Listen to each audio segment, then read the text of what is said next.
Well, hello there, and welcome to my alt channel. If you're new here, this is the place where I don't write a script. I don't bother to remove my giant water cup from the frame, and I don't even bother to put on lipstick. And I'm making this video because I did the patron-only live stream today, and one of the questions I believe it was Thomas asked was, when are you going to do a review of The Grapes of Wrath? And so I thought, you know what? I'm getting nothing done today. So let's go ahead and hash this one out. Guys, The Grapes of Wrath is great. This was a real sleeper for me. I don't think I read it before. I could be wrong. There's large portions of high school that I've blocked from my memory, as is only healthy. I don't think I read it. So, and for a long time, for most of my adult life, I had kind of looked down on high school reading list books. Why? Because I was a snob. There, I said it. And so the past few years, I've been trying to make up for that. I had a really good English teacher who gave us a lot of off-list reading to do. So I feel like I missed out on like some classics. So yeah, I decided to, I actually listened. I listened to the audio book of The Grapes of Wrath. If you're not familiar with my thing, I'm usually reading a physical book at the same time that I'm listening, not literally the same time. I switch depending on what I'm doing. But for, long walks, long rides, drives, I go with the audiobook. So first of all, as an audiobook, if you get the one off Audible, the narrator is amazing. By the way, I'm sorry, I have like a little cough. I'm still getting over. So I'm sorry if I sound throaty. It's not COVID, not flu, just a cold. So the narrator is great. This melodious voice. He's very good at doing different characters, which I always appreciate. You can always tell which character is speaking, even if it's not directly called out in the text, which I really appreciate. And the downside, though, is that there is a harmonica that they do between, like this stinger between chapters, and it's the worst thing I've ever heard in my life. When listening through headphones, it was so loud and jarring that I would tense up if I felt like the chapter was coming to a close, because I knew that the harmonica was coming for me. Maybe there's a metaphor there. But so I would not recommend, unfortunately, for that reason, I can't recommend the audiobook. But the book itself is a straight up banger. Steinbeck's writing, I find beautiful. He's poetic without being poetic. He has a very lyrical sense of dialogue, I think. And for me, he's perfectly descriptive.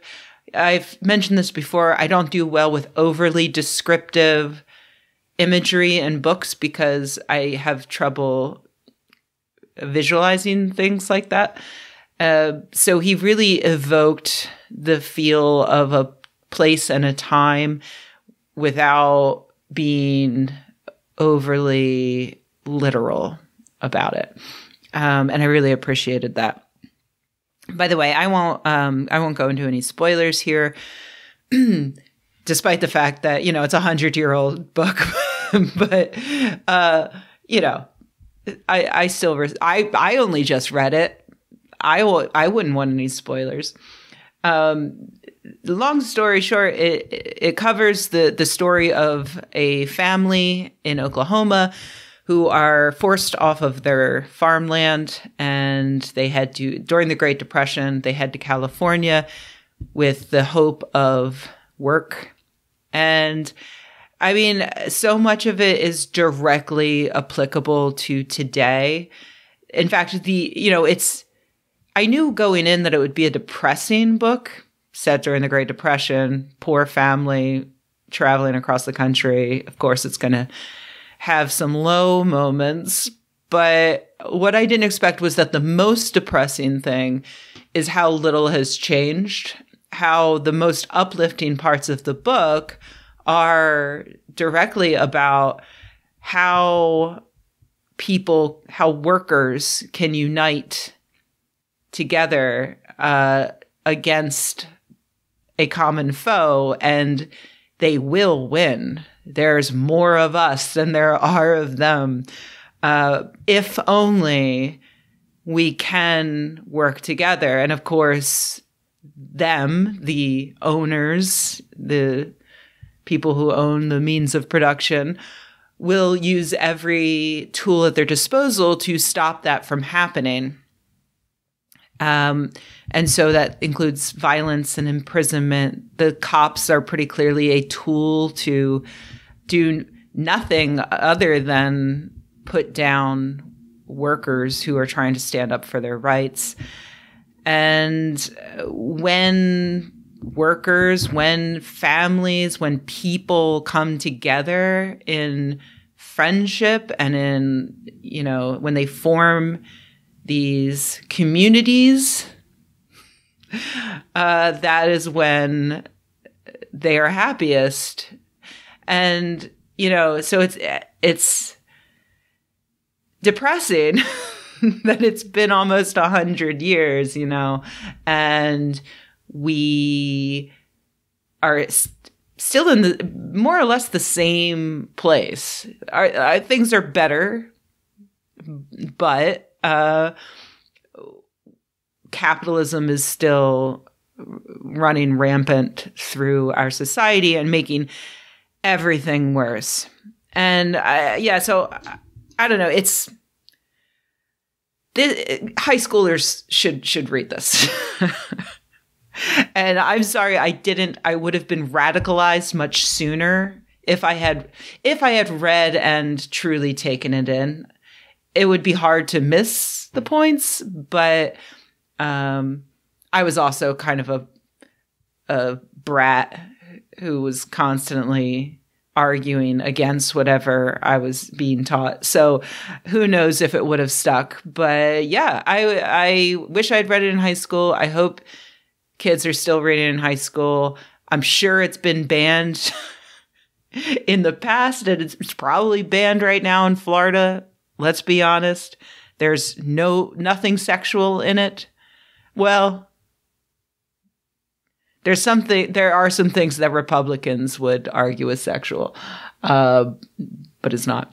So yeah, fantastic book.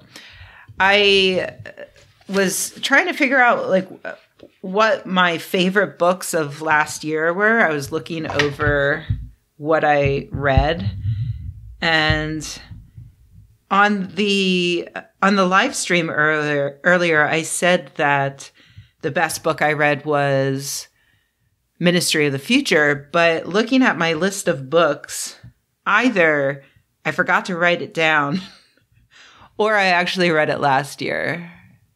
Both are equal possibilities. If so, it might still be the best book I read last year because I think about it all the time. But Grapes of Wrath is up there. Actually, yeah. Grapes of Wrath and Catch-22, which, was another one in my series of reading books that we assume that all high schoolers read. Probably followed by Piranesi. Yeah. Which is not a classic that high schoolers are expected to read, but it's very readable, very enjoyable. So I'm currently in the middle of, so the two books I'm currently reading, so they're technically going to be my first of this year. Physical form, I'm reading The Count of Monte Cristo. Again, one of those books that everybody's just supposed to have read. I think I'm only like a quarter of the way through that. I believe it is a hefty tome. I'm not sure because it's on my Kindle, but it seems to be taking me a while. Maybe because the first few chapters I've had to look up what happened in France in the early 19th century. Because I am woefully ignorant. And then for audiobook, I just got, oh gosh, I can't think of what it's called. Oh, and my phone is recording me right now, so I can't look it up. It'll be a mystery. I'll tell you later. I literally just downloaded it, so I haven't even started yet. So I'll let you know. I'll let you know when I know. But yeah, that's it for Grapes of Wrath. Highly recommended. Not that surprising of a review, I guess. Have you read it? Let me know what you think in the comments. Okay, that's it. Bye.